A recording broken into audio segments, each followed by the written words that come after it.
तो एक बार फिर से आप सभी का स्वागत कर रहा हूँ मेरे इस नए वीडियो के साथ। यहाँ हम चर्चा करने वाले हैं जो अप्रैल का आपका महीना है, अप्रैल 2026 का यानी लगभग नए साल का चौथा ही महीना है। और इसमें अगर आपका कन्या लगन हो तो आप कन्या लगन के हिसाब से किस तरीके से अप्रैल मंथ को अपने लिए प्लान कर सकते हो। यहाँ आप अपना लगन चार्ट देख पा रहे हो। लगन चार्ट में जो ग्रहों की स्थिति आपको नजर आ रही है, कुछ ऐसी स्थिति आपको दिखेगी जब भी आप अपना गोचर अपने लगन चार्ट में अप्लाई करेंगे। यहाँ पे हम गोचरीय स्थितियों की विस्तार से चर्चा करने वाले हैं और उसके बाद देखेंगे कि यहाँ पर जो ग्रहों की प्लेसमेंट आपको नजर आ रही है, उस हिसाब से आप इस मंथ को कैसे प्लान कर सकते हो। जैसे कि आपका कैरियर है, आपकी फाइनेंशियल कंडीशन है, आपका रिलेशनशिप है या आपकी मैरिड लाइफ है या आपका घरेलू जीवन है, तो कौन कौन से इम्पेक्ट इन सब पर पड़ने वाले हैं इस मंथ में। तो गोचरीय स्थितियों की अगर बात की जाएगी तो सबसे पहले यहाँ चर्चा होगी सूर्य की। सूर्य 14 अप्रैल तक मीन राशि में गोचर करने वाले हैं और इसके बाद इनका जो प्रवेश है मेष राशि में होगा। इसके अलावा बुध की स्थिति को अगर देखें तो बुध 11 अप्रैल से मीन राशि में प्रवेश करेंगे और 30 अप्रैल को फिर ये मेष राशि में भी प्रवेश कर जाएंगे। शुक्र के गोचर की जहां तक बात है, शुक्र 19 अप्रैल तक मेष राशि में रहेंगे और इसके बाद ये वृषभ राशि में प्रवेश कर जाएंगे। मंगल का गोचर होगा 2 अप्रैल से मीन राशि में और फिर ये मीन राशि में ही लगभग पूरे महीने गोचर करने वाले हैं। बृहस्पति का गोचर होगा मिथुन राशि में, जहां अब वो मार्गी हो चुके हैं। शनि का गोचर अभी मीन राशि में रहने वाला है और ये आपको ऑलरेडी पता है कि शनि काफी समय से मीन राशि में ट्रांजिट में है। चंद्रमा का गोचर 1 अप्रैल को देखें तो कन्या राशि में ये रहने वाले हैं और राहु और केतु के गोचर में फिलहाल कोई भी बदलाव नहीं है।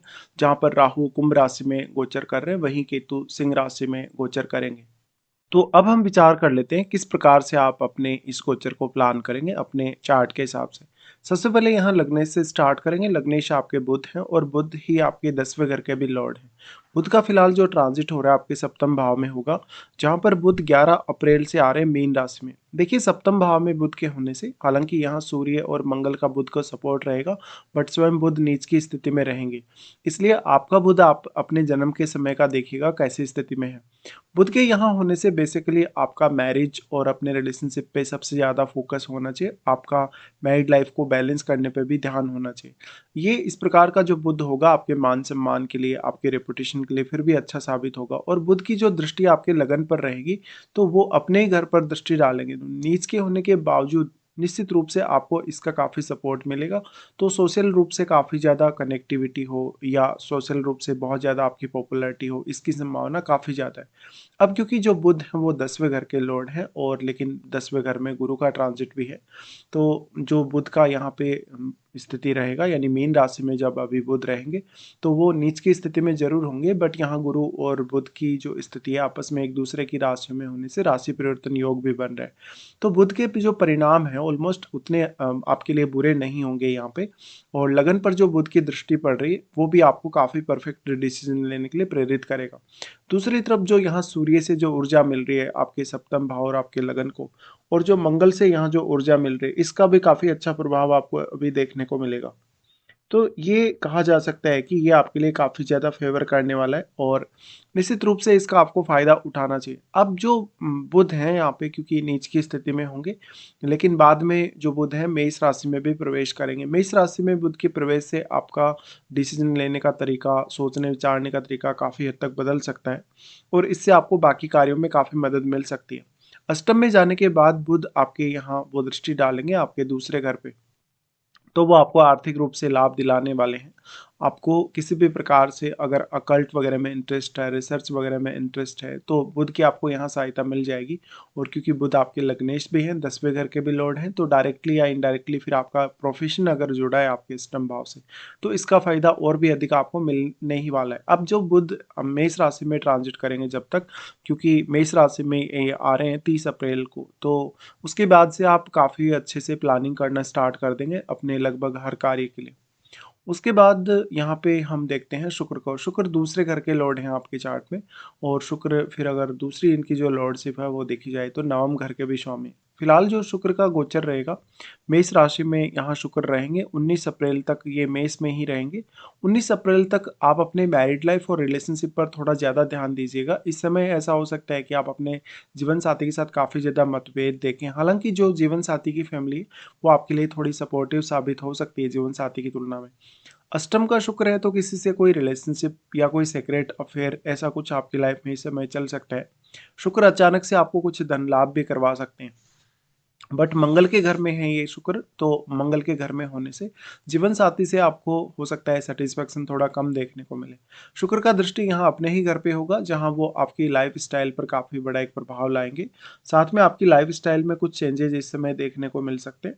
इस प्रकार से अगर देखा जाए, शुक्र के प्रभाव की वजह से आपकी वाणी काफ़ी प्रभावी होगी, आप अपनी फैमिली पर भी अपना प्रभाव जमा सकेंगे। इस प्रकार का शुक्र आपको किसी न किसी तरीके से धन लाभ करवाएगा।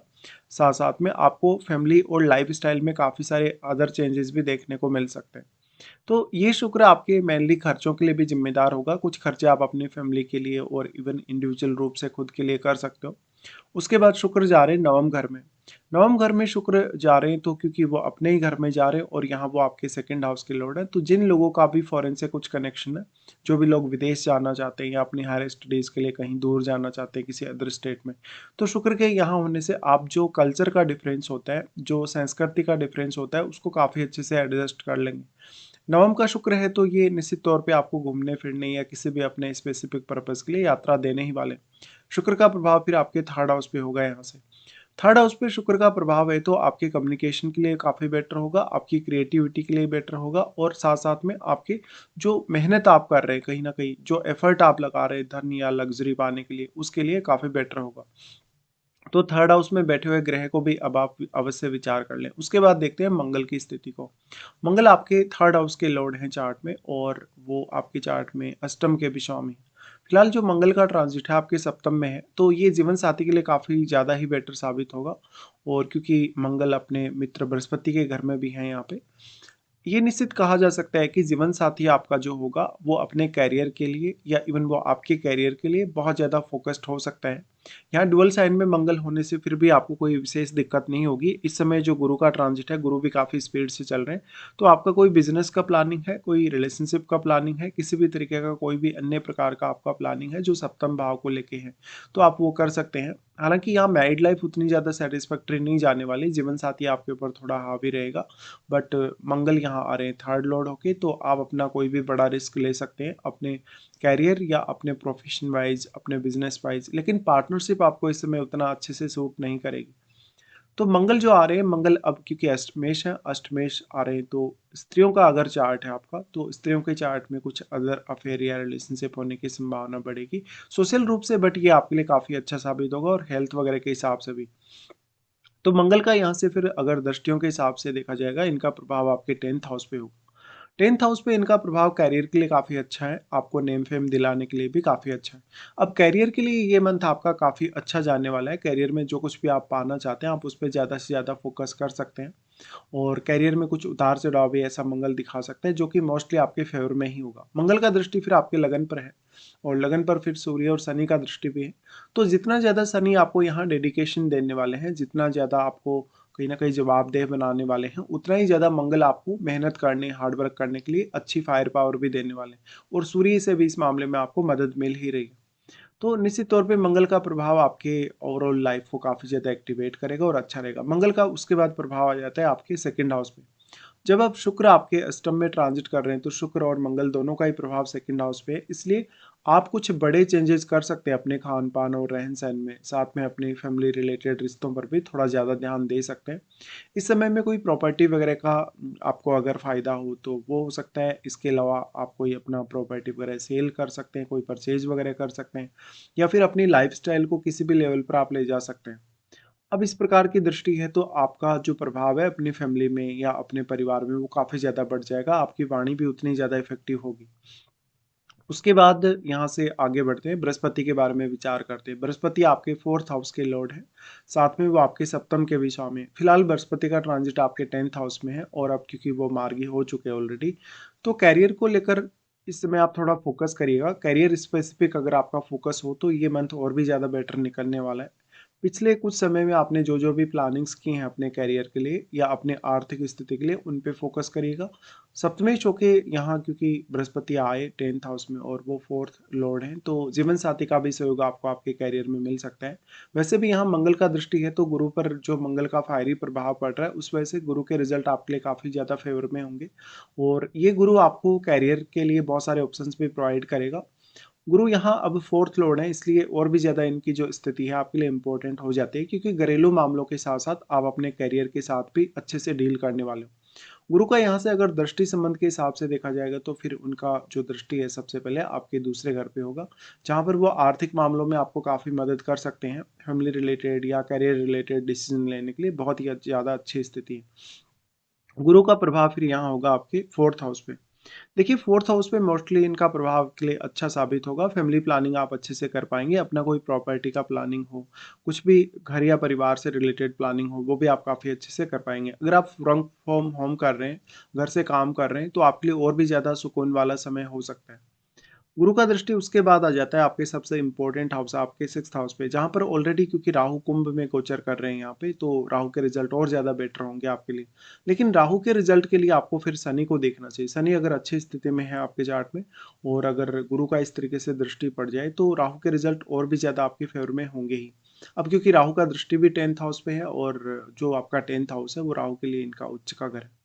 तो गुरु यहाँ आपको काफ़ी हेल्प करेंगे अपनी दृष्टि से, आपके रूटीन वाइज भी, आपके हेल्थ के हिसाब से भी, क्योंकि अगर आपको कोई हेल्थ इश्यू होता भी है तो आप बहुत जल्दी रिकवर कर लेंगे। साथ में क्योंकि गुरु अपने ज्ञान की वजह से आपको ज़्यादा मदद करने वाले हैं, अपने विवेक और ज्ञान के माध्यम से, इसलिए जो भी प्लानिंग आपको सिक्स्थ हाउस को लेके करनी है, आप उसको काफ़ी अच्छे से इस समय कर सकते हो। आपके ऊपर कोई कर्ज है, आपको कोई शत्रु परेशान कर रहा है, या आपका किसी से कोई विवाद चल रहा है, डिस्प्यूट चल रहा है, किसी भी तरीके की कोई भी ऐसी स्थिति है, या लाइफ में आप बहुत ज़्यादा स्टक हो चुके हैं, आपकी लाइफ आगे नहीं बढ़ रही, तो इस मामले में भी गुरु का आपको काफ़ी अच्छा सपोर्ट रहेगा। उसके बाद हम आगे बढ़ जाते हैं और बात कर लेते हैं शनि के बारे में। शनि आपके चार्ट में 5वें और छठे घर के स्वामी हैं, और फिलहाल इनका जो ट्रांजिट है आपके सप्तम भाव में चल रहा है। देखिए सप्तम भाव में शनि का ट्रांजिट है, तो आपको अपने रिलेशनशिप को बहुत ज़्यादा सीरियस लेने की आवश्यकता है। जीवन साथी की बात को आपको सुनने की हमेशा आवश्यकता है। जीवन साथी आपको सही पाथ पे ले जा सकता है इस समय में। शनि जब तक सप्तम में रहेंगे, आपके मैरिज के भी काफ़ी ज़्यादा स्ट्रॉन्ग चांसेस रहेंगे, और लेकिन यहाँ पर थोड़ा बहुत डिस्प्यूट या तनाव की स्थिति अवश्य रहेगी। तो जीवन साथी आपके ऊपर हावी काफ़ी ज़्यादा रहेगा, और आपका जीवन साथी अपने स्वयं के करियर पर भी इस वजह से बहुत ज़्यादा फोकस कर सकता है। शनि का जो सबसे पहले दृष्टि है यहाँ पे, अगर दृष्टियों के हिसाब से देखा जाएगा, तो नवम भाव पे दृष्टि पड़ रही है। नवम भाव पे दृष्टि पड़ने से उच्च शिक्षा के लिए अच्छा होगा। उच्च शिक्षा से रिलेटेड कोई भी फैसला लेने और उस फैसले को जिम्मेदारी से निभाने की कोशिश आपको करनी चाहिए। शनि दूर की यात्रा करवा सकते हैं, इवन विदेश यात्रा तक भी आपको करवा सकते हैं। बट क्योंकि पांचवें और छठे घर के लॉर्ड हैं, तो जीवन साथी से आपकी अपेक्षाएं काफ़ी ज़्यादा होंगी, और यहाँ पे फिर शनि का प्रभाव आपके लगन और आपके फोर्थ हाउस पे होगा। तो लगन पर जब भी शनि दृष्टि डालते हैं, आपको काफ़ी ज़्यादा स्टेबल रखते हैं, आपके निर्णयों को लेके बहुत ज़्यादा अच्छी स्थिति बनेगी। फिर शनि का जो फोर्थ हाउस पे प्रभाव है, तो अपनी फैमिली रिलेटेड प्लानिंग या फैमिली रिलेटेड जो भी निर्णय आपको लेने, वो आप काफ़ी अच्छे से इस समय में ले पाएंगे। अब इम्पोर्टेंट ये है कि जो शनि ट्रांजिट कर रहे हैं वो बृहस्पति के ही घर में ट्रांजिट भी कर रहे हैं, और यहाँ जो दृष्टि है उनकी वो बृहस्पति के घर पे ही है, तो यहाँ वो काफ़ी अच्छा रिजल्ट प्रदान करेंगे जब बृहस्पति की दृष्टि यहाँ है सामने। निश्चित तौर पे यहाँ शनि के रिजल्ट आपके लिए काफ़ी ज़्यादा बेटर हो सकते हैं, बट यहाँ इमोशनल होने के लिए कोई वैसा यहाँ चांस नहीं है, या इमोशनल होने के लिए यहाँ पे कोई स्थान नहीं है आपके रिश्ते को लेके। तो जितना हो सके जीवन साथी के साथ बहुत ज़्यादा डेडिकेटेड रहें, जितना हो सके प्रैक्टिकल रहें अपने रिश्ते को लेके। उसके बाद यहाँ से आगे बढ़ जाते हैं, और अब बात कर लेते हैं चंद्रमा के बारे में। चंद्रमा आपके 11वें घर के लॉर्ड हैं। फिलहाल स्टार्टिंग में चंद्रमा का 1-2 दिन के लिए गोचर जो होगा लगन में ही रहेगा। लगन का चंद्रमा का गोचर आपके रिश्तों को बहुत ज़्यादा बैलेंस में लाएगा, आपको दूसरों के लिए काफ़ी ज़्यादा सपोर्टिव लाएगा, आप अपने इमेजिनेशन का और अपनी स्किल्स का काफ़ी अच्छे से इस्तेमाल कर सकेंगे। चंद्रमा उसके बाद जा रहे हैं लगभग 3 या 4 तारीख को आपके सेकंड हाउस में। ये आर्थिक रूप से कोई बहुत बड़ा चेंज आपकी लाइफ को दे सकता है। इस समय आप अपनी फैमिली को बहुत ज़्यादा हेल्प करेंगे। फैमिली के साथ साथ आपके लिए कुछ नए इनकम सोर्सेज भी खोजने में आप माहिर हो सकते हैं इस समय में। चंद्रमा यहाँ आएंगे तो आपके खान पान रहन सहन पर आपको ज़्यादा ध्यान देना होगा, और फैमिली प्लानिंग पर भी। चंद्रमा उसके बाद आ रहे हैं थर्ड हाउस में, जहाँ पर वो नीच की स्थिति में आ जाएंगे। नीच की स्थिति में होने से निश्चित तौर पे अपने कम्युनिकेशन पे आपको ज़्यादा ध्यान देना होगा। आर्थिक रूप से कोई भी फैसला लेना अगर आप चाहते हैं इस समय में, तो बहुत ज़्यादा ऑब्सेस्ड ना हो। उसके बाद देखते हैं सूर्य की स्थिति को। सूर्य आपके चार्ट में 12वें घर के लॉर्ड हैं। 12वें घर के लॉर्ड होके सूर्य का जो ट्रांजिट चलेगा अभी, जो चल रहा है, सप्तम भाव में रहेंगे सूर्य। तो सप्तम भाव में सूर्य मान सम्मान प्रतिष्ठा के हिसाब से बहुत ज़्यादा अच्छी स्थिति दिखा रहे हैं, और जीवन साथी के करियर के लिए ऐसा सूर्य आपको बेहतरीन सपोर्ट लाएगा। बट इस समय कुछ बड़े खर्चे हो सकते हैं आपके, जो कि आपके बिजनेस रिलेटेड या आपके जीवन साथी रिलेटेड हो सकते हैं। सूर्य की ये स्थिति की वजह से आप इंडिविजुअली अपने ऊपर थोड़ा ज़्यादा फोकस करेंगे, आपका थोड़ा ईगो बढ़ेगा, आपका थोड़ा जो सेहत है उसमें भी सुधार होगा। बट क्योंकि जो सूर्य ट्रांजिट कर रहे हैं वो आपके जीवन साथी के घर में या आपके सप्तम घर में ट्रांजिट कर रहे हैं, इसलिए इसका जो मेन फायदा है कहीं ना कहीं आपके जीवन साथी को ही मिलेगा। उसके बाद सूर्य यहाँ से अपना राशि परिवर्तन कर लेंगे, राशि परिवर्तन करके वो आपके अष्टम में चले जाएंगे। अष्टम का सूर्य रिसर्च वगैरह में या कोई भी इस प्रकार के अन्य कार्यों में, गोपनीय कार्यों में आपको काफ़ी ज़्यादा हेल्प करेगा। बट बाकी यहाँ रिश्तों के लिए कुछ खास ज़्यादा नहीं है, रिश्तों में उतनी ही ज़्यादा प्रॉब्लम्स रहेंगी अगर आप ज़्यादा एक्सपेक्ट करेंगे। तो इस तरीके से हमने यहाँ डिस्कस किया। अब राहु केतु के बारे में कोई खास चर्चा अभी नहीं करने वाले, ऑलरेडी इनके बारे में काफ़ी बार पहले चर्चा हो चुकी है। बट ये मंथ अगर देखा जाए तो कैरियर के हिसाब से, फाइनेंस के हिसाब से बहुत ही ज़्यादा बेटर साबित हो सकता है। अब देख लेते हैं कौन कौन से आपके लिए अच्छे दिन है और कौन कौन से कुछ खराब दिन भी आपके लिए इस मंथ में रहने वाले हैं। सबसे पहले अच्छे दिनों की बात की जाए तो इस मंथ में आपके लिए 3-4 तारीख, उसके बाद 8-9 तारीख और 19 से 24 तक, ये जो तारीखें हैं, ये जो डेट्स हैं, वो बहुत ज़्यादा अच्छी रहने वाली हैं। अगर आपका कोई भी काम है जो नहीं बन रहा, जिस काम को आपको बार बार प्लान करना पड़ रहा है या प्लान करने के बावजूद भी एक अच्छी प्लानिंग आप नहीं कर पा रहे हो, तो इस समय आप इन डेट को चुन सकते हैं किसी भी स्पेसिफिक कार्य को पूरा करने के लिए। उसके बाद देख लेते हैं कौन-कौन से कुछ प्रॉब्लम वाले दिन आपके लिए रहेंगे। चंद्रमा का गोचर जब कुंभ में रहेगा 13 और 14 को ये स्थिति बनेगी। इस दौरान रूटीन लाइफ पे थोड़ा आपको ज़्यादा ध्यान देना होगा, रूटीन लाइफ को आपको काफ़ी अच्छे से प्लान भी करना होगा। इसके बाद अगर देखा जाए तो यहाँ जो चंद्रमा की स्थिति है, चंद्रमा मेष राशि में जब ट्रांजिट करेंगे 17 और 18 को, 17 और 18 को चंद्रमा का जो ट्रांजिट होगा, क्योंकि अष्टम में आपके ये ट्रांजिट होगा, तो यहाँ आर्थिक रूप से कुछ बड़े चेंजेस आपकी लाइफ में आ सकते हैं। आर्थिक रूप से कुछ बड़े फैसले इसमें आप ले सकते हैं, हालांकि थोड़ा मेंटली स्ट्रेस रहेगा, थोड़ी एंग्जाइटी भी आपको रहेगी। चंद्रमा का गोचर जब फिर होगा यहाँ पे आपके 12वें घर में, लियो साइन में, तो 25 से 27 तारीख तक ये स्थिति बनेगी। इस दौरान मुख्य रूप से आप ध्यान दें, आपके जो भी डिसीजन है फाइनेंस रिलेटेड, अपनी सेहत से रिलेटेड और आपके कुछ खर्चे हो सकते हैं 25 से 27 तारीख तक। तो ये कुछ हमने यहाँ पे पूरा डिस्कशन किया। फिलहाल आपको वीडियो देखने के लिए धन्यवाद।